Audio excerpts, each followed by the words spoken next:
Hello students, आप सभी का हमारे इस यूट्यूब चैनल में स्वागत है। स्टूडेंट्स, हम मैथमेटिकल मॉडलिंग का पेपर सॉल्व कर रहे थे और क्वेश्चन नंबर 6C पे पहुंच चुके हैं, जो कि लास्ट क्वेश्चन है। इसको हम सॉल्व करेंगे, ठीक है। तो क्वेश्चन गिवन है हमारे पास, maximum z equal to 124x plus 60y, जहाँ पे 10x plus 3y less than equal to 16 है, सब्जेक्ट टू कंडीशंस में, and 4x plus 5y equal to less than equal to 14 and xy greater than 0। ठीक है, इसको equation number 1 दे दिया, इसको equation number 2। ठीक है, तो देखो ग्राफिकली सॉल्व करने के लिए सबसे पहले इनइक्वलिटीज को इक्वेशन में कन्वर्ट कर लेते हैं। तो 10x plus 3y equal to 16 and ये हो जाएगा हमारे पास 4x plus 5y equal to 14। ये 1 लाइन, ये 2 लाइन। ठीक है, चाहे तो आप यहाँ नंबर मत दो। ठीक है, अब 4 फर्स्ट लाइन, ठीक है, x एंड y। एक बार x को 0 पुट करो, एक बार y को 0। ठीक है, एक बार x को 0 पुट किया तो x को 0 पुट किया तो y इक्वल टू हो जाएगा 16/3, एंड y को 0 पुट किया तो x इक्वल टू हो जाएगा 16/3 या 16/10, या हम कहें 8/5। ठीक है, and for line 2 x y। ठीक है, तो यहाँ पे एक बार x को 0, एक बार y को 0। जब x को 0 पुट करेंगे सेकंड लाइन के लिए तो y इक्वल टू आ जाएगा हमारे पास 14/5, एंड जब y को 0 पुट करेंगे तो आ जाएगा 7/2। ठीक है, अब इसको मैं ग्राफ पे पुट कर दूं। ठीक है, तो लाइन 1 के लिए पहला पॉइंट है 0 एंड 16/3, यानी कहीं इधर है। ठीक है, ये हो जाएगा 0 एंड 16/3। ठीक है, एंड सेकंड पॉइंट है 8/5 एंड 0, x इक्वल टू 8/5, यानी कि कहीं यहाँ पे 8/5 एंड 0 एंड 8/5 एंड 0। ठीक है, तो ये हो गए, इनको मिला दो। ठीक है, ये हमारे पास लाइन 1 आ गई। ठीक है, सेकंड लाइन हमारे पास है x equal to 0, y equal to 14/5। ठीक है, तो 14/5 कहीं यहाँ पे होगा। ठीक है, क्योंकि ये 3 से छोटा है और 16/3 काफ़ी 5 से ही बड़ा है, तो सपोज हमने ये यहाँ पे ले लिया 0 एंड 14/5, एंड ये हो जाएगा 7/2 एंड 0, तो ये इधर होगा 3.5 के बाद, तो एक ये हो गया। ठीक है, ये हो गया इक्वेशन 2। ठीक है, अब हमें फेजिबल रीजन निकालना, तो फेजिबल रीजन के लिए इक्वेशन को सेटिस्फाई करा के देखेंगे। देखो, अगर हमारे पास ओरिजिन से होकर लाइन नहीं जाती है तो सिंपली इनइक्वलिटीज को सेटिस्फाई करा के देख लो। अगर इनइक्वलिटी सेटिस्फाई है तो फेजिबल रीजन जो होगा वो, या रीजन जो होगा उस इक्वेशन के करस्पॉन्डिंग ओरिजिन की तरफ हो। जैसे फर्स्ट में अगर हम 0 0 करें, x की जगह वैल्यू 0, y की वैल्यू 0, तो सेटिस्फाइड है। तो इस कंडीशन में फर्स्ट के करस्पॉन्डिंग 0 0 इधर होगा एरिया। ठीक है, ये वाले पॉइंट कंडीशन को सेटिस्फाई करेंगे। सिमिलरली सेकंड के लिए भी सेटिस्फाइड है, तो इधर वाले पॉइंट, और x greater than 0, y greater than 0। तो हमारे पास ये आ गया एक ये ए पॉइंट, इसको दे दिया B, C एंड ओरिजिन। ठीक है, ये रीजन है हमारे पास। ये जो है, ये है हमारे पास पॉइंट। कौन सा था? ए पॉइंट के कोऑर्डिनेट्स क्या है हमारे पास? ये था हमारे पास 14/5। ये जो था वो था 0 एंड 14/5। अब बी के हमें निकालने हैं, सी के हमारे पास ये रहा। ठीक है, तो बी के निकालने के लिए देखो दोनों इक्वेशंस को सॉल्व कर दो। तो अगर मैं ऊपर की इक्वेशन में 2 का मल्टीप्लाई कर दूँ तो ये हो जाएगा 20x plus 6y equal to 32, और नीचे की इक्वेशन 5 का मल्टीप्लाई कर लूँ तो ये हो जाएगा 20x प्लस 25y माइनस 70। ठीक है, और ये हो जाएगा माइनस माइनस माइनस, ये कट जाएगा, ये हो जाएगा माइनस 19y इक्वल टू, ये हो जाएगा माइनस 38। ठीक है, तो y इक्वल टू हो जाएगा 2, और y इक्वल टू 2 यहाँ पुट करूँगा 1 में, तो x इक्वल टू 1, तो ये हो जाएगा 1 एंड 2। ठीक है, अब देखो z एट ए, z क्या है हमारे पास? z गिवन है हमारे पास 124x प्लस 60y।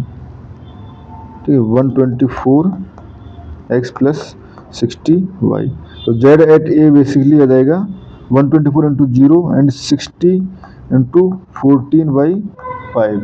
ठीक है, 60 इंटू 14/5, तो यहाँ पे वैल्यू आ जाएगी हमारे पास 168, ठीक है। Z at b, basically 1 and 2 की वैल्यू पुट करेंगे तो 124 इंटू 1 एंड 60 इंटू 2 है, ये हो जाएगा 244, ठीक है। Z at c equal to कर देखें तो 0 एंड 14/5 पे, ठीक है। जेड एट ए हो गया, सॉरी जेड एट सी जो है 8/5 एंड 0, तो 8/5 एंड 0 पुट करेंगे तो ये हो जाएगा 124 इंटू 8/5, 124 इंटू 8/5, जो कि आपके पास आएगा 992 अपॉन 5 एंड नियरली अबाउट 198.4, ठीक है। And z at 0 equal to 0, ठीक है। तो यहाँ से हम कह सकते हैं so maximum value is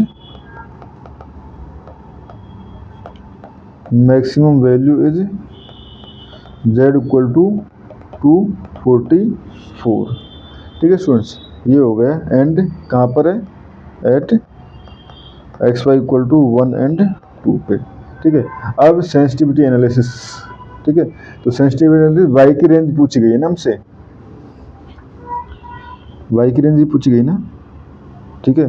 perform sensitivity analysis to find the range of the value of the coefficient y in the objective function for which the current extremum point remain optimal, ठीक है। तो ये हमसे पूछा गया है। तो देखो हमें रेंज निकालनी है, ठीक है, range of y so point 1 to remain optimal,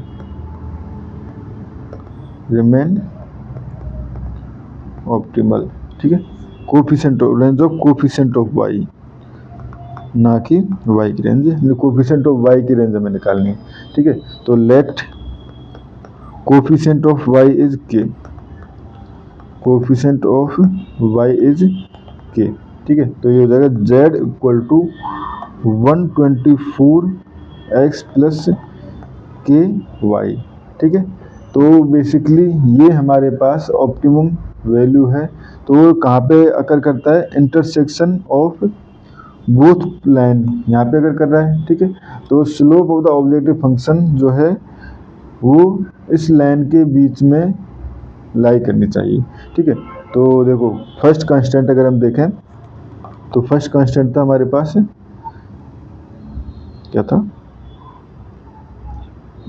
10x plus 3y equal to 16, तो यहाँ से y इक्वल टू निकालना है, तो ये हो जाएगा 10x plus 3y equal to 16 implies y equal to 16/3 minus 10/3x, तो m1 जो स्लोप होगी माइनस 10/3, ठीक है।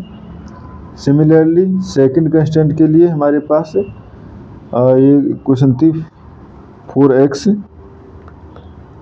प्लस 5y इक्वल टू 14, तो यहाँ से y इक्वल टू हो जाएगा 14/5 माइनस 4/5x, ठीक है।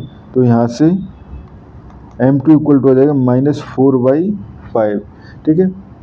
एंड स्लोप देखें ऑब्जेक्टिव फंक्शन की, तो ऑब्जेक्टिव फंक्शन की स्लोप क्या बन जाएगी, ये था 124x plus k Y equal to सी, ठीक है। ये हमने ले लिया कि ये हमारे पास इक्वल टू सी है, तो यहाँ से y इक्वल टू ये हो जाएगा माइनस 124 अपॉन के एक्स प्लस सी अपॉन के, तो स्लोप क्या हो गई माइनस 124, m इक्वल टू हो गया माइनस 124 अपॉन के, ठीक है। तो फॉर ऑप्टिमलिटी ये स्लोप जो है दोनों स्लोपों के बीच में होनी चाहिए फॉर ऑप्टिमलिटी, ठीक है। तो पहले ही आई थी माइनस 10/3, तो minus 10/3 less than equal to minus 124 upon K less than equal to minus 4/5, ठीक है स्टूडेंट्स। देखो यहाँ पे हमें चेक जरूर कर लेना है कि छोटा कौन सा है 10/3 एंड माइनस 4/3 में, ठीक है। तो ये ज़्यादा छोटा है तो ज़्यादा नेगेटिव है, ठीक है। तो ये हो गया, दोनों तरफ -1 से मल्टीप्लाई कर देंगे तो इनइक्वलिटी चेंज हो जाएंगी, ये हो जाएगा 10/3 greater than equal to 124 upon k greater than equal to 4/5, ठीक है। अब मैं मल्टीप्लाई कर लेता हूँ यहाँ पे किससे, 3 एंड 5 एंड 15 से मल्टीप्लाई कर लेता हूँ तो ये हो जाएगा 30 ग्रेटर देन इक्वल टू, ठीक है, ये हो जाएगा, बेसिकली मैंने मल्टीप्लाई किससे किया है, अरे 15 से मल्टीप्लाई कर रहा हूँ ना, तो 15 से मल्टीप्लाई करने पे ये हो जाएगा 50 ग्रेटर देन इक्वल टू 124, ठीक है, इंटू 15 अपॉन के, ठीक है, ग्रेटर देन इक्वल टू, ठीक है, ये हो गया हमारे पास 4/5, तो ये हो जाएगा 12, ठीक है, ये हो जाएगा 15 से मल्टीप्लाई किया है ना, 4/5 इंटू 3 इंटू 5, ठीक है, ये हो गया। अब हमें चाहिए के की रेंज, तो के की रेंज के लिए हम क्या कर सकते हैं, इनको रिवर्स कर सकते हैं, ठीक है, और रिवर्स करेंगे तो हमारे पास इनइक्वलिटी जो है वो चेंज हो जाएगी, ठीक है, तो यहाँ से ये हो जाएगा 1/50, ठीक है, लेस देन इक्वल टू के अपॉन 124 इंटू 15, ठीक है, लेस देन इक्वल टू 1/12, ठीक है। अब मुझे मल्टीप्लाई कर देना 124/15 से, तो 1/50 into 124 into 15 less than equal to के less than equal to 1/124 into, ये हो जाएगा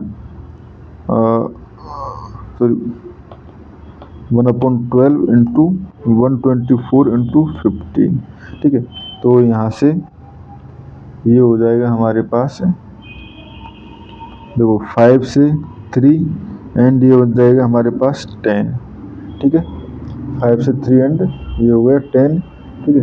इधर अगर मल्टीप्लाई करें तो ये हो जाएगा 2, 7 and 3 upon 10 less than equal to के लेस देन इक्वल टू, ठीक है, ये हो जाएगा हमारे पास, देखो 12 से अगर हम डिवाइड करना चाहें तो देखो 3 से डिवाइड करना चाहें तो ये हो जाएगा हमारे पास 3 से बेसिकली 4 एंड ये हो जाएगा 5 एंड 4 से ये टर्म पूरी डिवाइड हो जाएगी कितने बार, ये हो जाएगा 3 एंड 1, तो हो जाएगा 155, ठीक है, तो ये हो जाएगा 37.2 लेस देन इक्वल टू के लेस देन इक्वल टू 155, ठीक है, तो यहाँ से कह सकते हैं range of coefficient of y can be 37.2 less than equal to k 37 to 155. In this case optimal solution remain unchanged, ठीक है स्टूडेंट्स, और इस क्वेश्चन में हमें इतना ही करना था। Thank you students.